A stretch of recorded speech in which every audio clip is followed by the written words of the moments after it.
Coming up, a rare shooting in Midtown, 2 people dead, one of them inside a recording studio.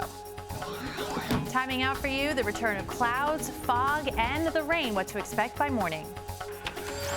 And it's pasta the way Grandma makes it, literally. New York Live's here with the city's newest and buzziest pasta bar, Nonna Dora's. Hey, what's up? This is News 4 Now for May 5th. I'm Kay Ingram. Now first, the NYPD is asking for the public's help to track down the group behind a deadly double shooting at a Midtown music recording studio. And we're learning it may have been linked to an older case. It happened just after midnight Thursday on 37th Street near 9th Avenue. Police say they found a man shot in the back outside the building there. He was pronounced dead at the hospital. His name hasn't been released. When police went inside, officers say they found 34-year-old Kamir King shot in the head.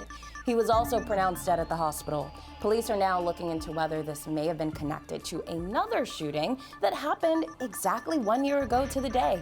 Police say they're looking for multiple suspects and that it's unclear if the victims knew their killers. Now, across the Hudson in Newark, officers there are looking for who they say fired off shots from a moving car, hitting 3 people, including 2 young children. Police say 2 kids ages 4 and 7 were hit in the back seat. Their mother's 30-year-old boyfriend, who was driving, was also hit. Police say the Jeep was stopped at a traffic light on Irving Turner Boulevard and West Kinney Street during the Wednesday evening rush when another car pulled up and started firing. Police believe the boyfriend was the intended target. Luckily, though, the 2 kids are expected to survive.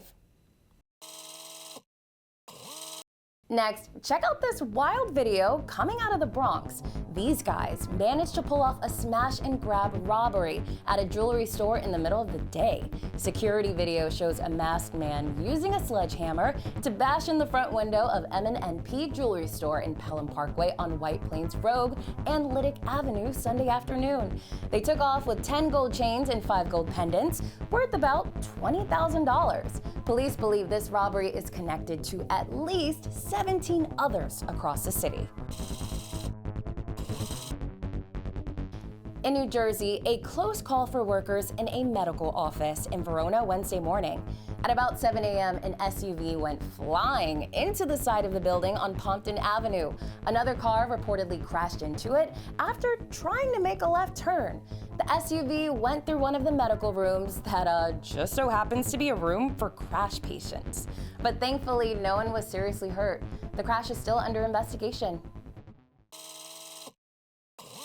Hi there, I'm Storm Team 4 meteorologist Maria LaRosa. What a beautiful spring May afternoon, and should be a really comfortable evening, although we're going to start to see some of those clouds move in. 65 degrees at 7 p.m., still near 60 degrees through 11 o'clock, and staying dry, at least for now. Along with the clouds coming back, we have some of that fog. You can see by tomorrow morning, winds shifting to the east, bringing some of that low-level moisture and those low clouds in. So some pretty dense fog we're expecting tomorrow morning from Long Island, coastal Connecticut, in and around the city and the Jersey Shore. On top of that, it's about the time where not only the clouds and the fog, but even some showers beginning to move in. So we'll need the umbrella, to say the least, through the day on Friday. Temperature-wise, only dipping into mainly the 50s. 50 in White Plains, down to 54 in the city, 49 in Islip and Poughkeepsie, 51 in Sussex, and will be near 50 for the low in Belmar. Temperatures slowly climbing into the 60s, but with rain. Now, nothing warms the body and soul like a hot bowl of homemade pasta. I know you feel me. And there's a new eatery in Kips Bay serving up classic Italian by a beloved chef and grandmother. New York Live is here with the scoop. For the past 3 decades, Nonna Dora has been a fixture at the Italian eatery I Trulli. That restaurant has closed, but now she has found new digs on 33rd and 2nd. So we're going to catch up with her and see what it is like winning over new hearts and bellies at Nonna Dora's.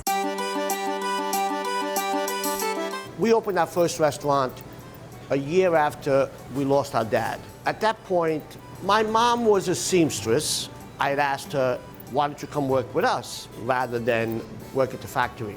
and she liked the idea. Is this your happy space? Yes. It is? Yes. How do you feel when you were back here and you were doing all of this? You're making all your pasta. Yeah, I'm happy to see my girl to make pasta with me. It's my favorite to stay over here to work. I can stay by myself home. You'd rather make pasta? Yeah, I have to make pasta. Can you teach me? Yeah. Okay.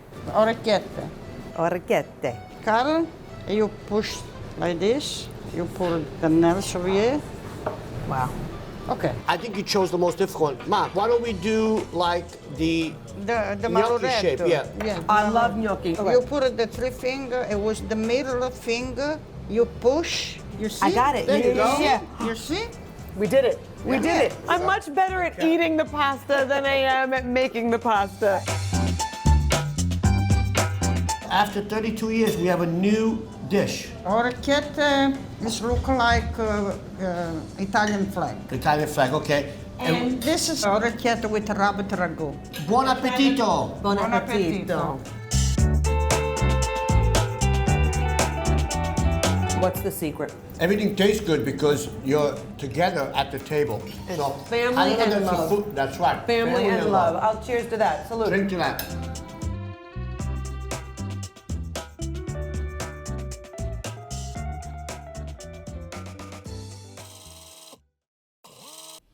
And a first for New York, one of Manhattan's oldest theaters is now floating 30 feet above Times Square. 34 hydraulic jacks raised the 14 million pound building a quarter of an inch an hour for weeks. News 4's Rena Novini takes us on a tour.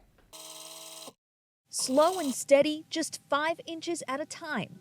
34 metal beams hoist up a piece of history. You can see 30 feet above us is the actual bottom of the theater itself. The Palace Theater, an iconic Times Square landmark, now sits high above the ground. Robert Israel with L&L Holding says the idea sounded wild at first, lifting a century-old theater off its foundation and raising it 30 feet. But it's been a success. Obviously, this is a once-in-a-lifetime project. These projects don't come along every day. This is the exterior wall of the Palace Theater, and right behind here is the orchestra level of the theater, now raised to 30 feet in the air. With the theater lifted, developers have opened up 100,000 feet of retail and entertainment space at 47th Street and 7th Avenue. Renderings show what the finished TSX building will look like when it opens next year, with a hotel, retail stores, and a new stage facing the crowds in Times Square. You can either have an indoor performance in our stage, or you can have an outdoor performance. The Palace Theater was built in 1913, first famous for vaudeville shows. It made a comeback in the 50s when Judy Garland started playing there. You did not make it until you played the Palace, and that was a term that was tossed around, playing the Palace. Now the Palace enters a new era, taking theater to new heights. Maybe this job will encourage others to do something similar, but it's certainly not something that has happened before. In Times Square, Rana Novini, News 4 New York. All right, friends, that's all I've got for you for today. Thanks for joining us. We'll see you back here tomorrow on News 4 Now.